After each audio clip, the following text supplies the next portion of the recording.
please like, share, and subscribe, and ring that little bell. Ring the little bell so you're notified when new videos drop. And I have been listening to Big Finish. Thankfully, in 2022, I found listening to Big Finish more often than not a gratifying experience. They went through a ropey few years. So they've relaunched, I think basically all the ranges. The relaunch of the 8th Doctor range wasn't a relaunch at all. Very, very, very disappointing. But they relaunched all the ranges to greater and lesser success. The 3rd Doctor range, their first release was fantastic. Loving the 2nd Doctor Beyond the War Games. I quite like the 5th Doctor 4D. I'm looking forward to the second set of that. 6th Doctor range, I think is basically still treading water. I think it's experiencing the same problems that Big Finish was experiencing from 2016-17 till 2021-22. Now, if you didn't think Big Finish had any problems then it might be for you. Go ahead and enjoy it. At this, we're going to be dealing with the relaunch of the 7th Doctor range, which I was excited about. I'll say this on the general relaunch of the range. It was exciting, and it did excite me. The stories on this first box set didn't really do anything for me at all. I didn't really like them, so it's not a recommend, but I'm not recommending the range, right? So that's basically where I am. Before we get into it, like, share, subscribe, comment, Substack, all those things are fantastic. What's my Substack? What is Substack? It's a email newsletter where I keep you up to date on, I put out content every day. If I don't put out content, YouTube has banned me. That is going to happen. Sooner or later, I can't believe it hasn't happened yet, but that is going to happen sooner or later. I'm also on Rumble, but so my Substack is where you can find me. Also, I give out free stuff on my Substack. Do you like stuff? You like free stuff? It's going out on there. So I got all this out of print Doctor Who magazine backup strips. And why there isn't a trade paperback of them, I don't know, right? I put those out. The Virgin New Adventures. What Big Finish? Do a range of Virgin New Adventures books on tape, right? Really? Why? It just breaks my heart. As I say this in all my videos, that they're being lost, right? It's like an era being lost to the sands of time. So, a bit sad about that. But yeah, I put them out, send them out as PDFs on my Substack. Please sign up. Last week I did, what was it? Warlord of the Ogrons. I'll find something fun. Warlord of the Ogrons and the Left-Handed Humbug. Also, you know what I put up sometimes, just for giggles? I pull out old Gallifreyan Guardian for 20 years ago, more than 20 years ago. I would just throw them on my Substack because I think they're fun additional content. I really do. I love looking at all this stuff. I especially like looking at the old ads. Maybe I'll do some of the old reviews. I don't know, but I like the Gallifreyan Guardian because it's fun seeing what was the news before a lot of people were born. So like, share, subscribe. That's my Substack. Thank you very much. Comment, as I said. I have free paid Substack as well. You want to sign up for that? Don't hesitate. Don't hesitate. Why should you do it? I'm not even going to sell it to you. Just do it, baby. Do it. You will feel better for it. Sadly, something I didn't feel better for was this box set, Silver and Ice. Yeah, I was really disappointed. I think the 7th Doctor and Mel is an era that could really use a bit of reevaluation. I got the season 24 Blu-ray box set when it came out, and that was a fantastic box set in terms of helping me reevaluate Doctor Who, right? Reevaluate that season of Doctor Who, which I hated at the time, right? I was upset. Colin was gone. I liked the Rani's flying balls, but the quality of the writing was a weak season. It was essentially Andrew Cartmel working out how to make Doctor Who. Season 25, he worked it out. As an aside, by the way, I'm watching the Season 22 Blu-ray box set right now, which is fantastic, right? Fantastic. And Michael Grades has a great interview on there, and I pretty much agree with him on his reasons for cancellation, which honestly, I'm fascinated by, right? But yeah, no, I really feel Doctor Who did lose its way. But what's really highlighted is the importance of the script editor in the 80s Doctor Who for making the creative direction. Right, so season 24 and season 25, there was a big difference between the 7th Doctor. Again, they're just working out how to do it, right? That was what season 24 was. This is somewhere in the mid-territory trying to see how the Doctor moved from one thing to the other. And just, I don't think this release is full of what I would call identity politics, right? Which I think is something that really has blighted, right? Like blighted a lot of big finishes, but not Big Finish, the entirety of the entertainment media's output over the last number of years. So that's not a problem. What is a problem, though, I found the first story, the episode lengths were a bit flabby, and when I tried to imagine it was just cringy. You'll see when we get into it. And the Cybermen seem to be kind of shoehorned in there. And the Rebus one, it was a weak sequel to, what's it? Not Rebus Operation. Not the Horns of Rebus. What was it? Was it Rebus Operation? I can't remember. Key to time. Okay. Look, I'm old. What do you want at me? I'm old. Fine. So let's look at the blurb for these stories. I will say the performances are generally speaking quite good. One, I wouldn't say exception. It's just like he's got somebody that you have to compare him to, which is not as good. So the Doctor and Mel encounter old foes at the edge of the galaxy, where tinsel is proves to be a dangerous commodity, before heading to a familiar planet and going through turbulent times and meeting another old acquaintance. The other old acquaintance isn't that great.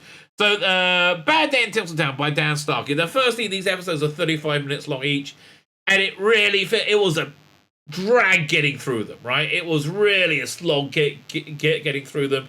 I think at 25 minutes, it probably would have been better. It probably would have worked, quite a bit better. The Doctor and Mel drop in on a frontier town in Bright Edge, dubbed Tinseltown, after the curious byproducts of its depleted mine. Tinseltown. It's named Tinseltown after the curious byproducts of the depleted mine. The mayor thinks the future lies in entertainment, but the locals start behaving oddly.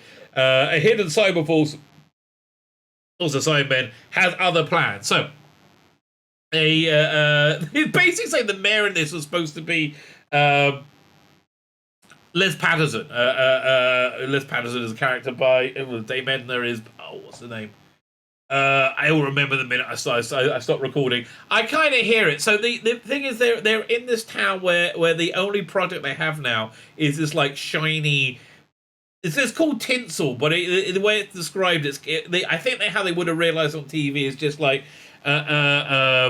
reflective material, right? And they make everything out of this reflective material. Now, somewhere uncomfortably shoehorned in there is a Tomb Cybermen, and then a whole bunch of other Cybermen turn up, and it just it doesn't really work. It doesn't really work as a story. It's a bit too slight and a bit too long at the same time. Honestly, maybe I was thrown off by the description of the tinsel. Right? It just it wasn't tinsel, but it's called tinsel all the way through it. And the central threat, it just doesn't compel me, right? I just found this story somewhat boring, which is basically what I would say of the second story as well. So that was written by Dan Starkey. The second story, it stars Dan Starkey, plays Strax. He's written before. This has been probably the weakest thing I've heard him do. The second one is written by Jonathan Barnes. Normally excellent, right? Jonathan Barnes, normally excellent. Again, another story that just really dragged its feet. And I found it a slog to get from episode to episode to episode. I listened to when I was doing before Beyond the War Games. I couldn't wait to get to episode.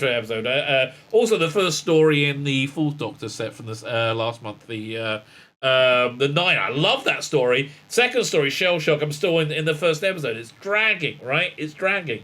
The Doctor and Mel arrive expecting sometime on Rebus. But find a world still shrouded in snow and ice. But it's not just the climate that's gone awry. As forces plot against each other, against a young king, a soothsayer predicts doom, and and out of the wilds, the Doctor finds a wily combat Garen caught up in events on Rebus once again. Firstly, who was it? Person playing Garen, just not a patch on whoever it was. The guy from Budgie who was nearly, I can't remember his name today, right? Wasn't great, right? Just wasn't great at all. In Cuthbertson, what an incredible performance, right? His double act with whoever it was in the episode, also fantastic. That's really missing in this episode. That's really missing. The king of Rebus. There's obviously something wrong going on with him. He sounds like Rodney Trotter. He sounds like everybody else sounds like they're in Game of Thrones. He sounds like Rodney Trotter, and that was very intentional. But it didn't really work, right? It just seemed incongruous, and they didn't really pull it together. I like the beginning where they arrive. They're on a frozen lake, and they go out, and the ice breaks, and TARDIS is lost underneath the water. That very, very Doctor Who-y, right? That very much worked. The story just didn't engage me enough to really care about working out what was going on. Why is it still ice time? Why is it not sun time? What's going on with the king? The story was somewhat, again, disjointed and non-engaging for me, right? So, bit of a fail. Bonnie Langford, fantastic, right? Absolutely fantastic in this. But yeah, this was just not very good, right? Just really not very good at all. So it's a shame. Listen, if you want Sylvester and Bonnie here, let's see if we can pull up there's one I'm thinking of, which is we'll refine it. The oldest first, because they do have some great. Fires of Vulcan, fantastic. I mean, that's just a great story. $2.99. And Bang Bang a Boom's also pretty good. And Flip Flop, all these things are better, right? You want Sylvester and Bonnie, Bang Bang a Boom as Graham Gardner is kind of a pastiche on Eurovision Song Contest in space. Flip Flop's also a very, very, very clever script where you can basically listen to either disc first, even though you're probably getting on download. I don't think they have it anymore. Fires of Vulcan, really strong story. Like, all these things are better, right? These three things. If you buy these three stories, you'll get more story and you'll spend less money, right? So that is my recommendation. I wish I could have recommended this, right? I really, really wish I could have recommended it. Sadly, just no. Again, it's not for any ideological reasons. It just wasn't very good, in my opinion. So I would give this, Bad Day in Tinseltown out of 10. Maybe 5.5, maybe 6. And same for, what's it called again? The Rebus in Inheritance. I'll give it half a point more, right? So give this one a 6, the other one 5.5. For me, not worth my time, not worth my money. Swing and a miss, I'm afraid. Swing and a miss. Hopefully next time we better. Do we know anything about the next release yet? Let's have a look. AWOL. Sullivan and Cross AWOL. Okay. Wonder what that means. Do we know who's in it? Sullivan and Cross AWOL. I have no idea. Oh, it's coming out soon, though. I'm surprised they haven't released any information about it yet. Listen, for me now, the 7th Doctor range, they need to do something different to get me involved. 7th Doctor range, I'm going to take it release by release. Really, that's basically where I am. I'm going to take it release by release, and I have to see what they have to say about the next one to decide if it's something I'm going to check out. Gone are the days when I would just pre-order, right? Gone are the days where I would just say, oh, sure, it's going to be great, right? It's very, very sad, but what can you do? Look, I give you options of 3 great stories to buy instead, or if you want to get Beyond the War Games, fantastic, okay? Fantastic. My name's Tzvi Lebetkin, the Rabbi from another planet. Please like, share, and subscribe, and ring that little bell. Ring the little bell so you're notified when new videos drop.